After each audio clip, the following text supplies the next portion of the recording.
the Cowboys' metrics against the run is good, but we just saw Damian Harris last time the Cowboys played get 100+. I like Dalvin Cook's rush yards here. I really do. Coming off a bye healthy, I'm going to play Dalvin Cook's over 79.5 rush yards. You hate to see it. Fuck!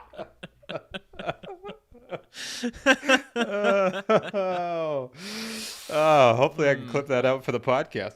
Ladies and gentlemen, boys and girls, to the few in attendance and the thousands listening around the world, let's get ready to gamble. My name is Tony Cavallo. As always, I'm joined by Matthew Dangles, D'Angelo Antonio, Schaefer the Sharp, Drew Schaefer Crookston. We are the West Coast Gamblers, a proud member of the Evergreen Podcast Network, and this is the part of the show where I usually say the only gambling show that makes you money, but let me talk about that in a second. I want to start off the show with something we never do. Well, I don't think we've ever done this, period.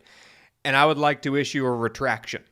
Because we spent the last 2 episodes, all of last week, just demeaning the good name of Mike White, New York Jets starting quarterback. And that man came out and just stuck it in our rear, collectively, as a show, for the whole entire evening on Sunday. The Cincinnati Bengals were punks. Nobody ruled the jungle that day. Big, scary man guy doesn't deserve to ever be on this show again. The quest for 7 is over, and it is because of one man only, El Norte Blanco, Mr. Mike White himself. So as a gracious host, and as a man who's ready to stick his hand up and say he was wrong, I would like to apologize to Mr. Blanco and to the entire Blanco family, and I know that these two boys would like to say that as well.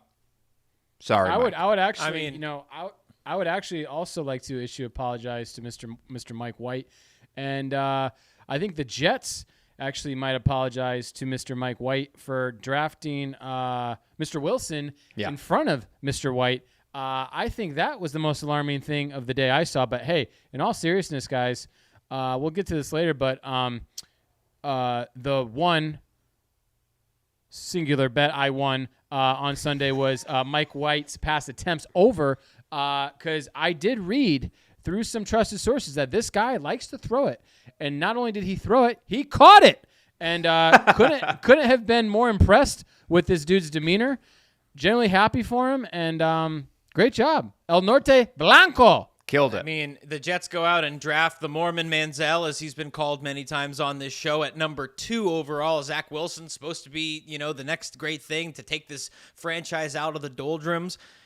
It took them until this game, this past week, for them to score a touchdown on their first drive. They had not done that up until this game that Mike White started. They came ready to go. The Bengals were bringing pressure literally from the first snap of that game. I rewatched the game after the Sunday festivities, and I couldn't do it. Because I wanted to know why. I was like, I have to. Usually I start with the rewatch of the Patriots game, and then I go from there. But today I was like, no, I got to start with this Jets Bengals game because I need to see how this happened.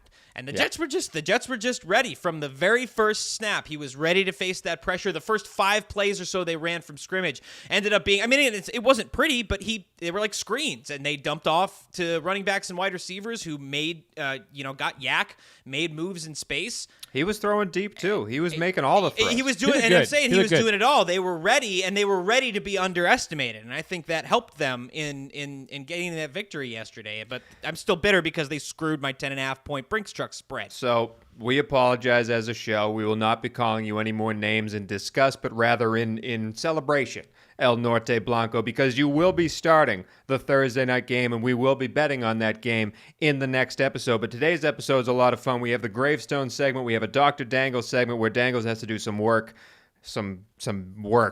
on us this week. We also have a wonderful guest coming on the show. Austin Huff is returning to talk about his Tennessee Titans, number 1 in the AFC, and obviously losing their MVP in Derrick Henry. We're going to talk to Austin and console him a little bit on that. But first, we're going to do an MFK. Everybody's favorite, an MFK, on some of these teams that are fighting for the 7 seed in both the AFC and the NFC, because it's getting kind of clustered. At the end of this week, we'll be at the official halfway point of the season, and we think, as a show, there's some opportunity to make some money on whether a team will or won't make the playoffs, and that's going to be the MFK coming up next. But first, Drew kind of talked about it already. Guys, we talk about how this is the only gambling show that makes you money, and we take pride in that. Okay, I understand Schaefer is the sharp. He comes with the numbers. My name is Tony Squares. I like to bet with my gut. Dangles is obviously the novice, but the football, loves football. But as a show, we were doing pretty good on the season, and last week we just did not live up to expectations. So all of us need to look ourselves in the mirror and know that people are listening to this show and following us on our bets and tailing us on our bets, and we're going to be the show, the only gambling show that makes you money. We're going to need to pick it up together as a group. Drew, you went 1-6 on the week. Dangles, you went 2-5. Myself, I was the best gambler on the show at a paltry 3-4. So is there anything you guys want to say directly to the listeners before we move on to the MFK? I'm going to start with you, Dangles. Well, I guess I just hope that, for everyone who is with me for my 5-0 first time and only time it's been done on King of the Coast week, that you'll stick with me through this 2-5 week, because we are all of us human. All of us make mistakes, and we all had a rough week this week. There were some bizarre outcomes this week. There was some weird games. There was some stuff that didn't quite go. Like, we do our homework on this show. You know what I mean? Like, we look at the stats. We pay the money to subscribe to these sites so that we can really crunch these numbers and look at trends and read articles by people who are following these teams. We come into these shows feeling like we got a pretty good grip on this, and sometimes we say it all the time. It's a week-to-week league, and sometimes you get a curveball to cross sports references, and we just looked kind of silly as like you duck out of the way the first time you ever see a curveball coming at you, and you just run away because you think it's going to hit you in the head before it breaks over the plate. That was this week on West Coast Gamblers. Drew? Well, I do have documented stats to back me up here, boys, but I can honestly say it was my worst weekend since the 2018 Conference Championship games, when somehow I fell on the Kansas City Chiefs and the New Orleans Saints the day where the Patriots scored in overtime to crush the teaser, and obviously the no PI call to put the Rams in the Super Bowl. Yep. So dumb math there, including playoffs, is probably my worst betting week in 48 betting weeks the last 2.5 years. What I was disappointed about mostly was the sports books have been getting crushed the last 3 weeks by the public. Yeah. The public have been winning. And this was a week where, again, a lot of sharp darlings out there, and I looked at all these games. Like Dangle said, I mean, he's right. We take this seriously, and we're betting real money. And Sunday night, I went to the gospel mission and got my family soup, and it was disappointing. But the thing is, this was the sharp weekend where the sharps, beyond the Colts, they loved the Jets, they loved the Bucks, they loved the Pats, they loved the Steelers. That was all professionals moving those lines. And guess what? I looked at every single one of those games, and on my life, I really wanted to take the Jets. I really wanted to take the Pats, but I sat there and I just didn't trust it, right? And at some point there's going to be regression to this mean. The sportsbooks have been being crushed the last 3 weeks, and I am most disappointed that I didn't capitalize on something I knew was going to happen. Yeah. I knew it was going to happen. You really have to look at this. You got to play numbers, not teams. And I know it's very, very hard to do. And I did not have the balls to play those ugly, and instead I somehow fall on the Colts and the mother effing Minnesota Vikings, and I got 7. Dangles, don't shake your head. I got 7 points of closing line value. I had them at plus I'm not 2.5. shaking my head at you. No, you can't, because I'm not shaking my head at you. I'm shaking my head at the Vikings. Oh, thank you. Sorry. Not at you. No, at the Vikings, because you can't fucking count on them. Guys, plus 2.5. I had a ticket for plus 2.5, and they closed at minus 4.5, and they lost to a backup. Cooper Rush, baby. Guess who else has beaten that same Minnesota Vikings team I read today? Matt Moore and Chase Daniel have also pulled that team apart. We're going to talk about a little bit about Kirk Cousins stinks in prime time. He looked like he stunk, but we'll get to that. Before we get to that, I will say, Dangles, I don't want to toot my own horn here, but we were playing tennis because we are, avid athletes over here at the West Coast Gamblers. We were playing tennis Saturday morning, and we record the show obviously for a Thursday morning show, and we give out our best. But we were playing Saturday morning, and I told you if I could do the show again, I had another best bet. And what was that best bet, Dangles? I believe that was the Saints plus 5. Yeah.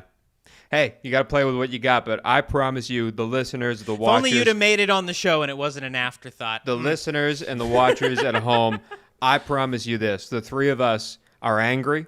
and we're going to come back. We're going to get on that horse, and we're going to come back and be firing on all cylinders come Thursday, because not only are our bank accounts in the negative after this week, but our reputation has been tarnished, and we don't take that kindly here at the West Coast Gambler. So we'll be back, and I'm excited for that Thursday show to come at you with some winners and return to form as the only gambling show that makes you money. But let's start making money right now, because as we said at the top of the show, these playoff pictures are starting to sort of make themselves known here. We're almost at the halfway mark of the season, and as we know now, 7 teams in each conference make the playoffs. That NFC is loaded with a bunch of teams with only 1 loss. It's very top-heavy. The AFC as well is getting teams that are kind of around there. 6-2 is the top one in the division. But those 7-seed teams, there's a lot of 500, just under 500 teams just scratching and clawing, and one of them is going to fall their way into that Chicago Bears playing on Nickelodeon slot in the playoffs. The reason why we bring this up is because I think now is the time to capitalize on this, because you can go on to the sports books right now and make a bet. Will they or won't they make the playoffs? So I've tasked the 2 other hosts here, Drew and Dangles, to give us an MFK of a few teams that are scratching the surface of that 7 seed. And we're going to go to Mr. Dangles first. Now, I did not give Dangles the AFC because his Patriots are going to be talked about when we talk about the AFC. Instead, I gave Dangles the NFC. Your current 7 seed right now is the Carolina Panthers. Again, somehow 500 with Sam Darnold and a great defense. Gilly picking the ball off late to steal it there. Minnesota, also very much in the hunt, is right there. Atlanta, somehow, some way, scratching and clawing at 500. And then the San Fran 49ers. Okay, so the Panthers, the Vikings, the Falcons, the 49ers. MFK those 4 squads, and tell me, do you feel confident in betting on any one of them to make the playoffs or to miss the playoffs? Yeah, I don't know. This is a really tough. Almost none of these teams have beat anyone worth a damn. So this was a really difficult decision for me. But let's start out with the one that I'm going to devote my life to here in this context, and I think that's got to be the San Francisco 49ers here, who are plus 180 to make the playoffs as a yes. Looking at their remaining schedule, I do think they have the easiest schedule out of the 4 teams that I had here to consider. They have the Cards and Rams at home in the next 2 games, and at least those games are at home.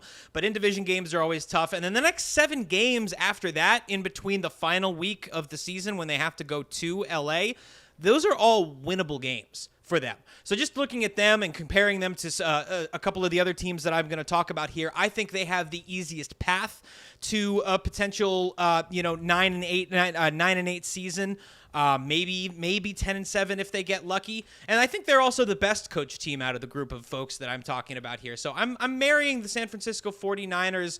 I don't know if even at plus 180, which isn't a bad number, I'm willing to put money on this team making the playoffs, because they're just too volatile week to week, and they're great when Elijah Mitchell is in, and Deebo Samuel might have an all-pro year going for him, but the defense sometimes plays and sometimes doesn't, and so I don't know if I would personally bet on them, but if I was going to bet on one of these teams, it would be them. I am going to have consensual relations with the Carolina Panthers at 4-4, who are plus 600 to make the playoffs, and this is really a look ahead for me, and kind of predicting that they're going to get better when Christian McCaffrey comes back. I believe it's this week that he's scheduled to get off the IR, which could portend a return to play for him soon. Who knows? He was also supposed to return to play in week 5, Dangles.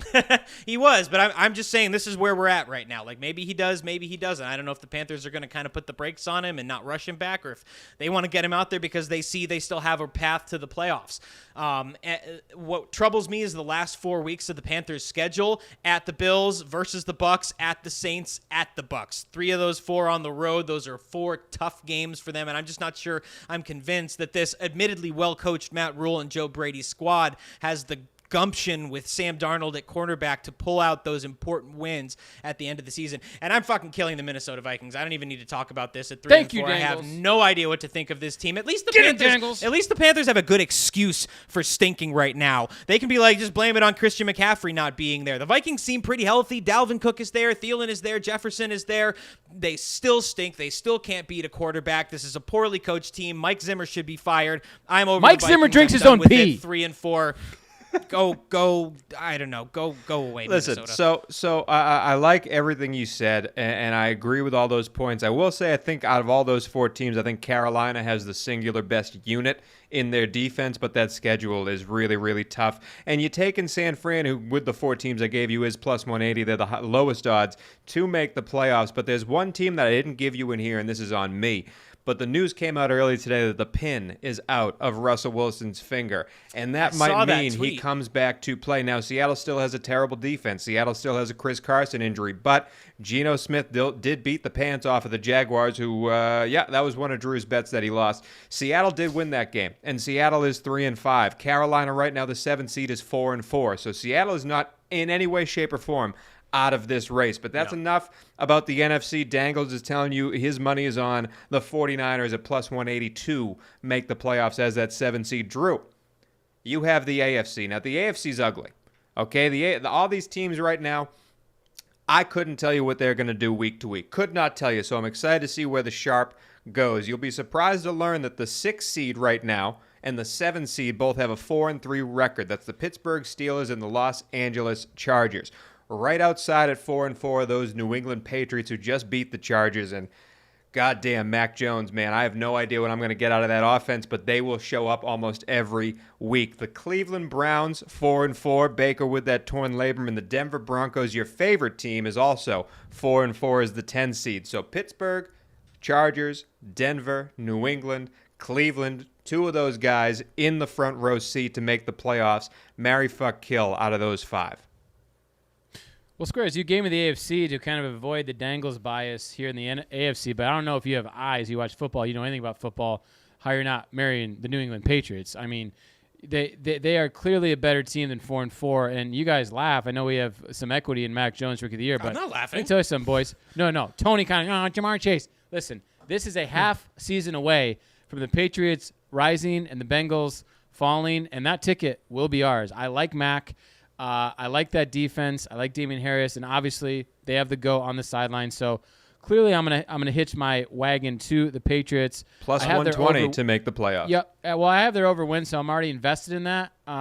So for me personally, I feel that if they hit their season win total, then I cash the ticket anyway. So I probably wouldn't double down on the plus 120. Yeah. If I had to take the plus 120, I would. Yeah. This one's hard for me. Like, who am I? FUCKING. I am going to do that reluctantly. Is it worse if you say it or spell it? I haven't figured that out yet, but keep going. Well, I don't know. Yeah. I'm going to reluctantly, and I went back and forth on this, but I still, they pissed me off on Sunday, but I'm still going to F the Cleveland Browns. Oh, I thought you were going to say Denver. I was about to jump through this screen at you. No. No, I can fucks with the Browns. I fucks with the Browns. I just listen. I took the Browns in the contest. If you'd have told me the Pittsburgh Steelers were going to score 15 points, I thought I would have won that bet 11 times out of 10. I don't know what's going on. Odell Beckham Jr. has passed away. R.I.P. Odell. Yeah, rip. Jarvis Landry looks like he's in a Jackass movie. Njoku is an Instagram model. I have no idea what's going on with that offense. I have no idea if, like, Kareem Hunt is, like, the key. They need, like, a 2-headed monster running back. I just don't get that offense. Their defense is going to show up and play. Yeah. The defense is going to travel in cold weather. I still, did you guys know, actually, this? I did not know this. Stefanski has yet to cover a regular season division game. It just seems crazy. I did not know that, but that's he has not bad. covered regular season division game. I just feel there's got to be regression there, and I do think just based on the odds here, this obviously influenced my decision because currently they stand as favorites to make the playoffs. Yeah. So I have to F the Browns, and who am I killing? Tony, you're not gonna like this. I mean, the Broncos are the obvious choice. Don't do it. The Chargers. No, listen. The Chargers look. Something's wrong with them. I think that we're all high on them. I don't understand how Pittsburgh Steelers is going to win football games. I know you say they're 4-4. Big Ben is a statue. Yeah. He literally reminds me of Eli Manning and Peyton Manning their last year. I think he's kind of hidden by an okay defense, an okay running game, not a great running game, an okay running game. I would bet the Pittsburgh Steelers to not make the playoffs at minus 165. I would bet it. They're not better. They're not better than the Ravens. I think they're equal, if not worse. Obviously, they just beat freaking Cleveland, but I can't stand to watch that team. And it's not sour grapes because I lost. I bet them against the Packers. I can't stand watching that team. I don't think they're that good. I just don't. Drew. And go ahead. No, I just have one question. Now, of course, in that Cleveland game, their kicker was knocked out to a dirty hit, and they just decided to not kick a 20-yard field goal with their punter, made it a 5-point game. It should have been a 2-score game, Pittsburgh winning that game. You said with Cleveland the reason why you're FUCKing Cleveland is the fact that that defense does travel, and in the wintertime, defense rules all. Who's got a better defense than Pittsburgh? In this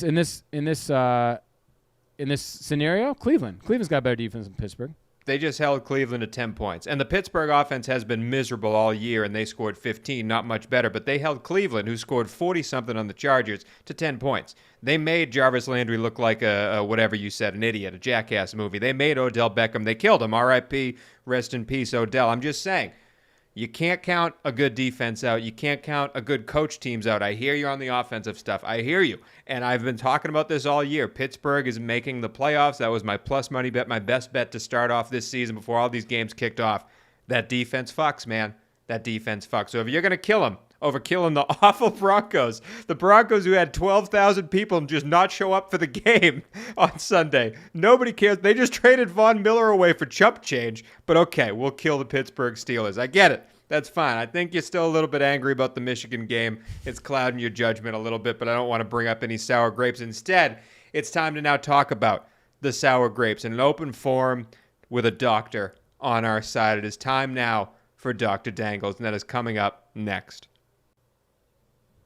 In just a little while, we have Austin Huff of the Tighten Up podcast and US 99 in Chicago to talk with us about the, not death, but the end of Derrick Henry, maybe, for the 2021 season. He's looking for a rebound. He is looking for a rebound, and it sounds like he's open to considering pretty much any option at this point. So now's your time to sneak into those DMs. That's right. Just slide right on in. But it's time instead for us to go over what happened last week, because gentlemen, I know that you had expressed there was some difficulties with the betting outcomes, and we want to create a safe space for you guys to talk about what happened and why it happened and how we can avoid it happening in the future. So let's buckle in for another exciting and not board certified edition of Dr. Dangles.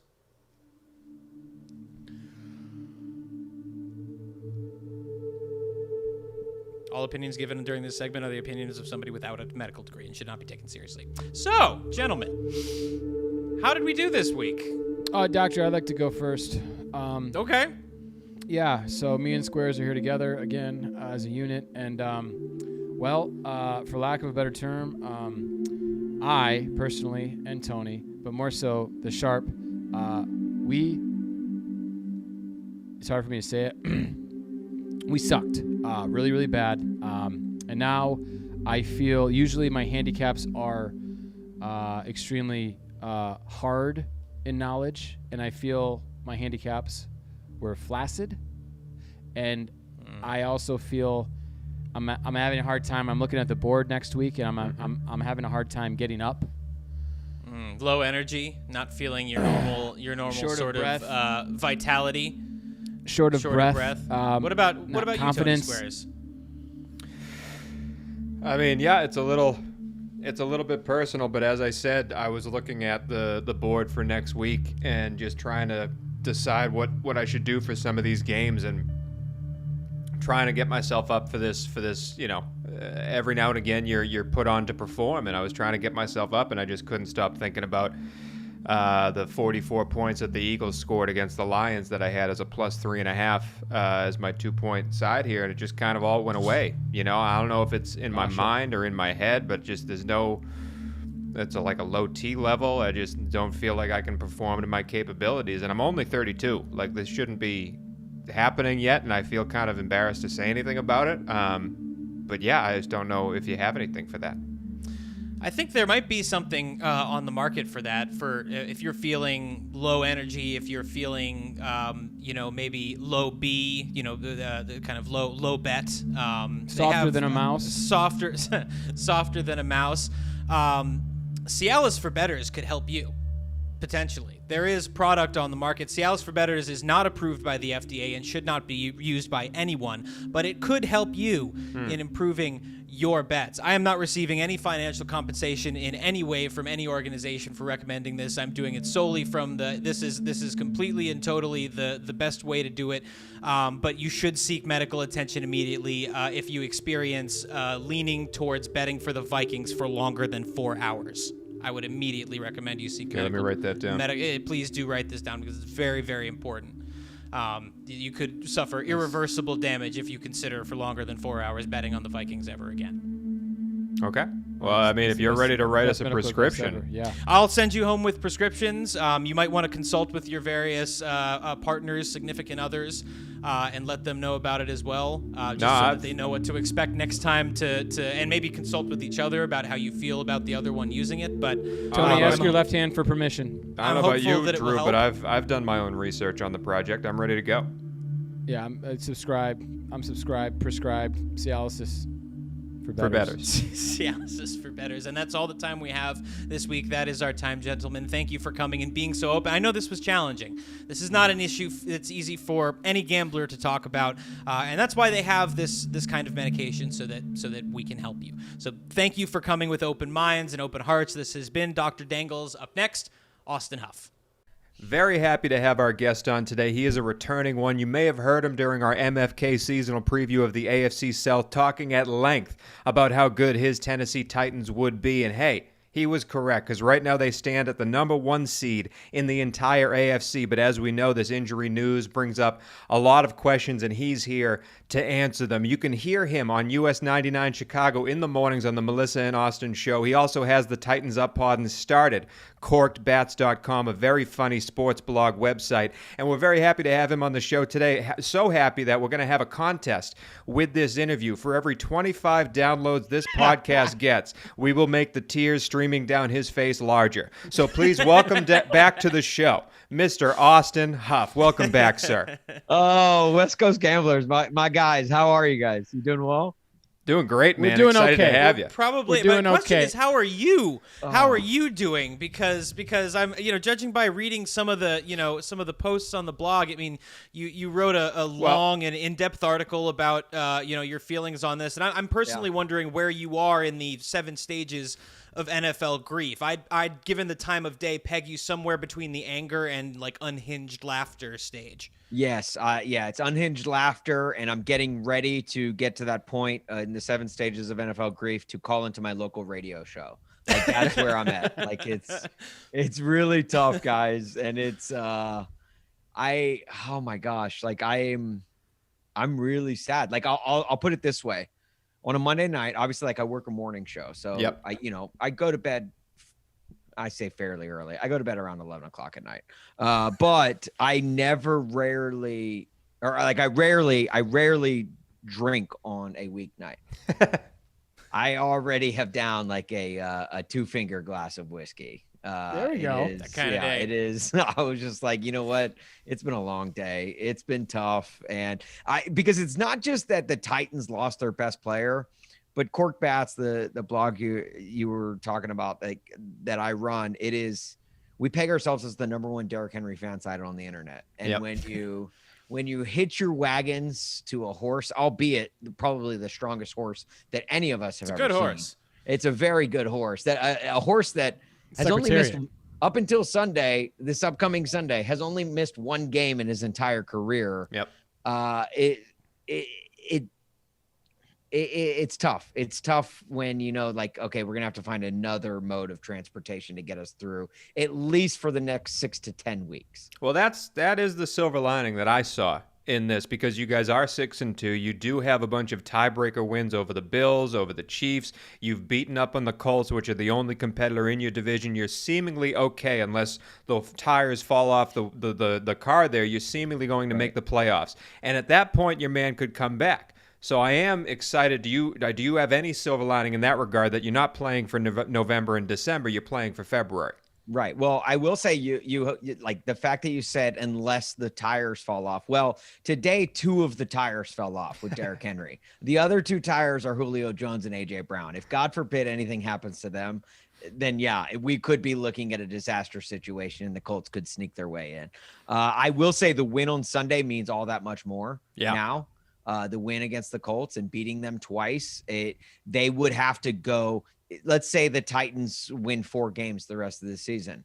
The Colts would have to go 8-1 down the stretch to win the division. Like those odds. Yeah, right. So it looks good. It looks good and that's just how important that game was. Derrick Henry breaks his foot in the first quarter and then plays the rest of the game throughout. Like that, just the man continue. Even when he gets injured, he defies odds and he defies circumstance. But I don't know. I feel like there is a lot more weight put on the regular season, but today I've been grasping at straws for encouragement and excitement, like anything positive to look forward to, because literally the Titans become the number 1 team in the AFC, and I'm barely even able to enjoy that before I find out that my pride and joy, Derrick Lamar Henry Jr. is out for the season. So the best thing I grasped onto today was the fact that someone said, if he can make it back for the playoffs, you're looking at a rested Derrick Henry for the playoffs, which is, that would be nightmare fuel to most teams. So absolutely. I don't know. I guess I'm just going to grasp onto that straw, I guess. Austin, I'm not gonna lie, man. I hear your tone. I'm shocked you haven't brought this up yet. long before Derrick Henry was Derrick Henry, about a decade and a half ago, there was a guy by the name of Adrian Peterson. Okay, now he was the horse before the horse, and on the old Twitter today, I saw that the Titans have signed Adrian Peterson. Now, being a Lions fan, if you want a guy to just go full steam ahead into the back of their lineman and pick up 1.5 yards each carry, he's your guy. Right. But answer me straight here. Do you think 36 years old? Very, very, very. That's a dinosaur for an NFL running back. Do you think there's any shred of hope that he is at least moderately effective, or at least he can put some pressure off Tannehill and be able to get Tannehill the ball to those receivers that you just named? Yeah, well, and Adrian Peterson, he is very old. In fact, if he's listening right now, he's probably like, "You read that where on what was that? Twitter? What was that? Like, is that site designed with GeoCities?" Yeah, right. Can I get that on Netscape Navigator? No, Adrian Peterson. Look, that did soften the blow, I guess, a little bit. Just knowing that, you go from one running back who should be MVP to the last running back to win MVP, another 2,000-yard rusher in Adrian Peterson. I think it's. Now, but and this is the tough thing too, because he's great, and I think he could eat up some of those, like Derrick Henry on Sunday was not great. He was 3 yards per carry or something, maybe even less than that. Only like 69 yards. Nice. And it was like nice. It's one of those things where it's like, okay, can Adrian Peterson do that? For sure. And if he can do that, then I have no doubt that the Titans, because keep in mind the Titans still have AJ Brown and Julio Jones if Julio can return from injury. All is not lost for the offense. It's a huge blow, but all is not lost. You could be in a lot worse situations. Right. And you're not going to get a back that can pick up 150 yards a game like you had with Derrick Henry, but you can get a back that could maybe get 100, maybe get like 80 to 100, which I think is reasonable. And I think hopefully, barring Adrian Peterson, like how well he stayed in shape over the last few years, maybe he could potentially do that. Now I'm wondering, where do are the Titans just are they desperate right now? Are the Titans just looking for anyone and anyone? Are the Titans going to sign Peyton Hillis next week? I don't know. I was hoping for Frank Gore. Bring back Frank Gore and AP as the double-headed monster. Right. The good news is, as you said, Derrick Henry might be well rested for a postseason run. Adrian Peterson very well rested right now. So you have that going for you. When it comes to well-rested running backs, look, the AFC South and the rest of the AFC has something to look out for, because my goodness, Adrian Peterson, he's been sitting at home resting. I saw today he posted a photo of himself in a Ninja Turtles mask, a light blue Ninja Turtles mask. He's feeling it. So yeah, I don't know. I mean, I would be nervous if I was the rest of the AFC South. I saw a tweet today from NFL on CBS. They tweeted out Derrick Henry, or excuse me, Adrian Peterson. They said anyone who doesn't think Adrian Peterson still has it, this is what he did.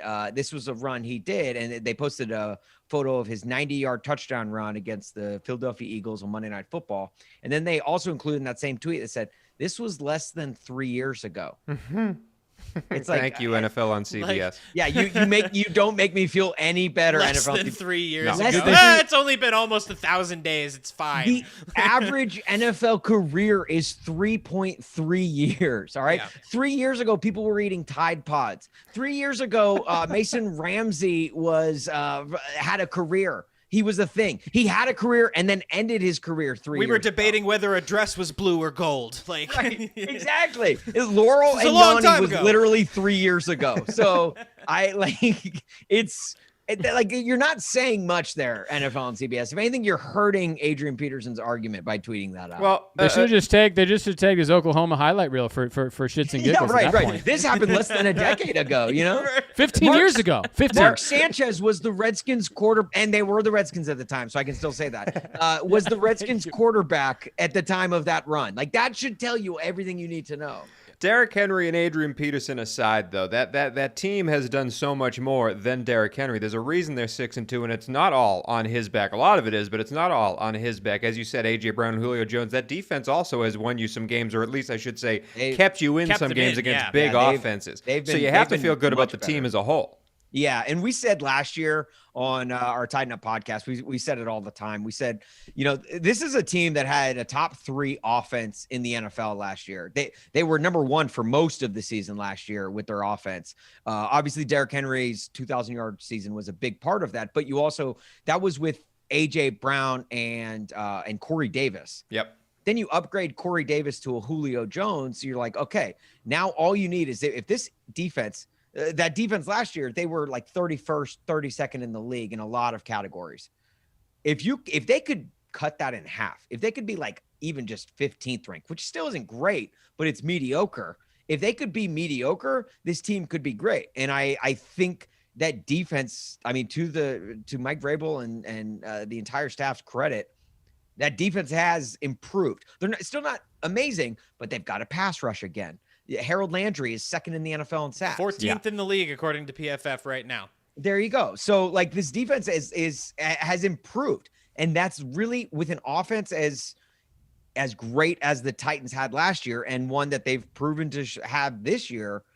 That defense has done their job, and I think that's been a huge part of an unsung part of the Titans' success thus far. Well, and I guess moving the conversation forward and kind of like looking ahead, does this injury concern you about his usage going forward? I mean, I don't know if you're the Football Outsiders has the rule of 370, with a running back getting 370 or more carries. Derrick Henry had 378 last year. Mm-hmm. Almost on average, that person has an injury or regression in the next year.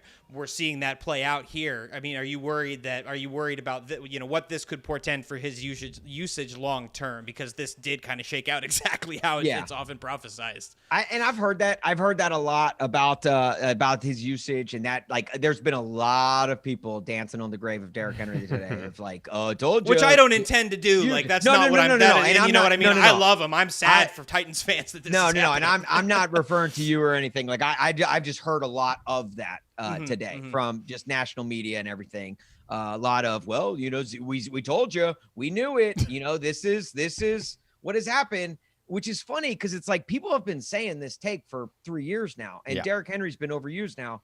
This is his 3rd year of probably you could argue of overusage. Yeah, and he never. This is again Sunday will be the 2nd missed game of his entire career. So to categorize Derrick Henry in the rest of running backs, to say if a running back goes over, which I don't disagree with. I think it's very much documented that a running back that goes over 370 yards usually hits an injury or has some sort of hiccup in their game moving forward. Yeah, plenty of examples. But Derrick Henry, as we've seen, just in his build alone, is a different beast. He's a defensive end running a football. So to compare him to a Why am I blanking on his name? Old Rams running back. Todd Gurley. No. Before Eric Todd Gurley. Marshall Faulk. Dickerson, we're talking No, about? after Marshall Faulk. No, come on, guys. We got this. Why am I blanking on his Steven name? Jackson. Steven Jackson. Steven Jackson. Got you. That man had like 700 Patriots carries legend in a season Steven one Jackson. time. Yes, Yeah. right? Exactly. Steven Jackson, he used to get and people used to, the Rams rode him so hard during those like 2-14 seasons. Yeah. And then once Jeff Fisher was hired, and you know how much Jeff Fisher loves to run a football, rode Steven Jackson even deeper into the ground. Derrick Henry, for as big and as great of a running back Steven Jackson was, Derrick Henry's bigger and better. And I'm not like trying to like, obviously like I'm extremely biased when it comes to Derrick Henry, but Just like a little bit. but like it's hard to say that we've seen a running back of his size I don't know how long, when. Like he's literally He's not obviously, it's like Bo. What he's doing out there is like what I see out there is like when Bo would run the ball. Just like no chance. If Bo Jackson had a longer career than he did, I think, I definitely think like we would be talking the size and the speed that he moves with and just the way he moves. He hugged Jeffrey Simmons on the sideline after that Bills win. My gosh, I swear if they weren't eye to eye, guys, like they were like that's insane. He's as big as the Titans' biggest defensive lineman, and he's carrying a football. So I don't know.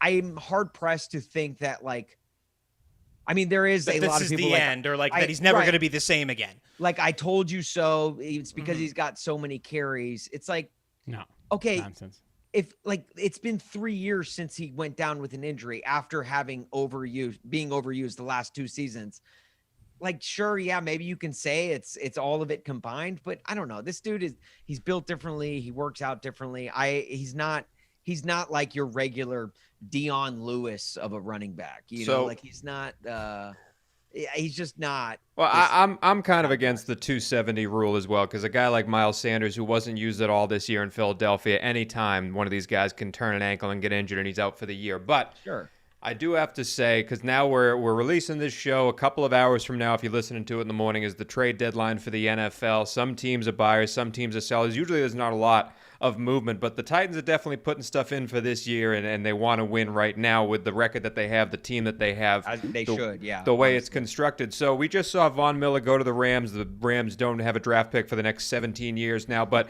as a Titans fan, we are getting into that Christmas spirit. Is there anyone on your wish list, someone that you wouldn't mind adding to this Titans squad? Don't worry about the cost right now, but someone that could be available to add to this Titans squad to help them in this regular season run to the finish line and also to the push to the Super Bowl. Are we including Christmas magic? Because could I get Derrick Henry back? Is that literally that's all I want? It's a Christmas miracle. Yeah, right. Where's the ghost of Christmas past? Can we get him out here and see if we can? I think he's You on want the Lendo IR White too. and Chris Johnson to come back, right? Lendo White and Chris Johnson I roll saw back. someone tweeted at Chris Johnson today and was like, "Hey, Adrian Pierce, come back. You want to come back?" And Chris Johnson was like, "I would pull every damn muscle in my body if I came back right now." So I'm like, look, I appreciate that honesty. I saw a lot of Deshaun Jackson rumors last week. Yeah. And Oh God. I didn't like it. I wasn't buying it. Right. And I didn't like it. But then when your number one running back goes down, when literally the pride and joy of your offense, you're like, Deshaun Watson doesn't sound that bad. Doesn't sound that bad. No, I don't know. What about the obvious one, Austin? Like Ronald Jones has been speculated, right? Because he has a relationship with the Titans. I mean, would that make you excited for Ronald Jones? I don't even have an answer for that, but would that make even sense? It's one of those points. Okay. And roll with me, guys. Here, all right. We've all been in long relationships, right? Yeah. And yes, except Tony. Except Tony. Other than Tony, Tony, just roll with us on this one. I've heard about him. I've read a book or two. So you're in a long relationship and you break up. Okay, whatever it may be. Maybe she dies in a car crash. I don't know. But your heart is broken. Okay. Okay. Your heart is broken. Whether she broke up with you or it was a burning car crash wrapped around a telephone. Now it's pole. burning? Yeah. Just like Alien? Yeah. You couldn't even have a funeral with a casket. It was just, you had to anyway, just awful situation. you are so heartbroken in that moment. You're like, I will take anyone who loves me back at this moment. And like, if it's Ronald Jones, like, yeah, like that excites me a little bit just because I need to feel the touch of a woman right now. I need that in my life. I am Or a so mid-tier NFL heartbroken. running back. Just a little 8-week fling. I am so heartbroken right now. If the Titans went out and made a trade before the trade deadline, I'd be like, even if it was like, we just signed Mark Sanchez, I'd be like, that sounds great. Honestly, he's good looking. I could get down with that. So yes, would I be okay with Ronald Jones? Yes, I would. Mainly because like you guys could literally throw any name my way right now, and I would be like, And he'd say okay. Sony Michelle. yeah, I'm okay with it. I'm so hurt and lost and broken right now. Well, if you're listening, Ronald Jones, you can swipe right on Austin Huff and the Tennessee Titans at your leisure. I'm sure Bruce Arians would be fine to let you go. But Austin, thank you very much for coming on the show. We will have you again when this is a guarantee I'm giving you right now, when those Tennessee Titans are in the playoffs and Derrick Henry is toting the rock for them. No, see, I was guaranteeing that Derrick Henry was going to win MVP this year, which I felt like he was on pace to do. If the Titans go 1-7 without him, he might very well win that MVP. But you think so? Maybe that's my take. Maybe that's my future NFL MVP. I guarantee you he will not win the MVP. Schaefer the Sharp guarantee Derrick Henry will not win the MVP if the Titans finish at 6-11 and he plays 8 games. That's a hot take from Schaefer the Sharp. All right. But I just need something to grasp onto this season. But I thank you, Mr. Austin Huff, newly found fan of Adrian Peterson. Excited to see how these Tennessee Titans rebound. And thank you once again for coming on this very silly show. And everyone listening, go look at korkedbats.com, KORKED bats.com. Very funny stuff on there, including Austin telling you he's going to jump off a roof. Hasn't done that yet, but I see the skyline behind him. Have fun, Austin. It would be this roof that I jump off of behind me. Yeah. Easy access. Right. All right, ladies and gentlemen, we go from one grieving man to 3 more right now as we dive in to everybody's favorite segment of the week. It's time for Gravestones. This is the part of the show where the 3 of us get together, or I should say separately walk in together to the church and put an NFL team into the ground saying they will not make the playoffs this calendar year. We've been doing this all season long. Now we have a couple of heads on spikes so far. In fact, we've all killed the Jacksonville Jaguars, Mike White and the Jets, the Miami Dolphins, and the still unwinning Detroit Lions. Now, there is an order we do this. It goes based off of how we did betting on the last week. Drew will be going first this week. I'm second. Dangles is third. That matters because if a host kills a team, the host following cannot kill that same team this week. So far, Drew, again, you going first. You've killed the Giants, the football team, and the Texans.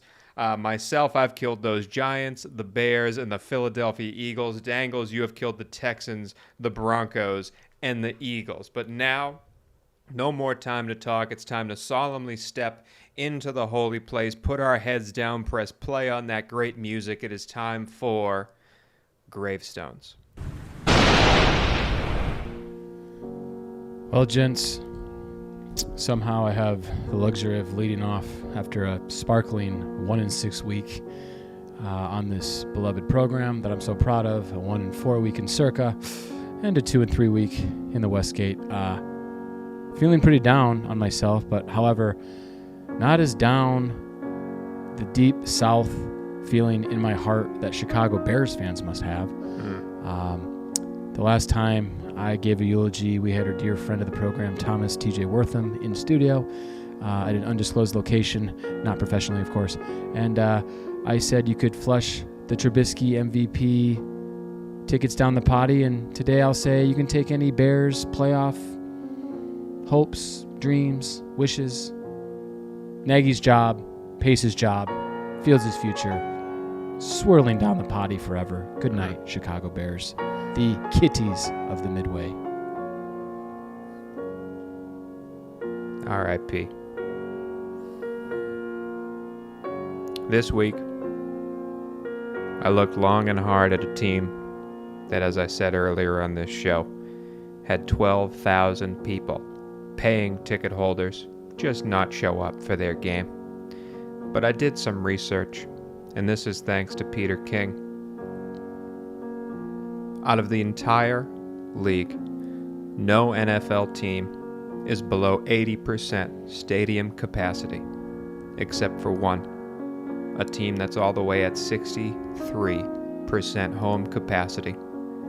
So if the fans can't show up for them, why should I?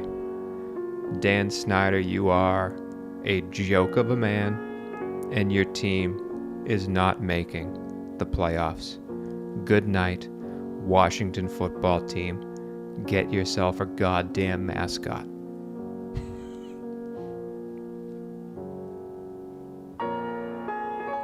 As is customary early on in the NFL season, or at least has been customary for us here on the West Coast Gamblers to do early in the season. Well, I guess it's not that early, but still early enough for me to feel confident saying that it just never gets old being able to kill both New York football teams before halfway through the NFL season. And we get to do it every single year here on the West Coast Gamblers. And as a New Englander raised, it just makes my heart happy to see New York lose in every way, shape, and form. I'm killing the New York Giants this year, or this week, one of the most poorly coached teams in the NFL. They will not be making the playoffs in that same putrid division that you just brought up, the NFC East. So long, Giants. So long, Joe Judge. So long, Dave Gettleman. It's been real. And with that, Sayonara. the Giants have entered the graveyard. And that is it for Gravestones. All right, ladies and gents, that is it for the West Coast Gamblers. For Matthew Dangles, D'Angelo Antonio, Schaefer the Sharp, Drew Schaefer Crooks, and my name is Tony Cavallo. As always, that promo code for DraftKings WCG, you make your first $5 bet on an NBA game, you get $200 in free bet should you win. WCG, the promo code. We are the only gambling show that makes you money, and that is a promise we will fulfill coming on Thursday when we bet the slate for Week 9. Very excited about it, but that's all for today. Thank you, Austin Huff, for joining, and thank you for listening.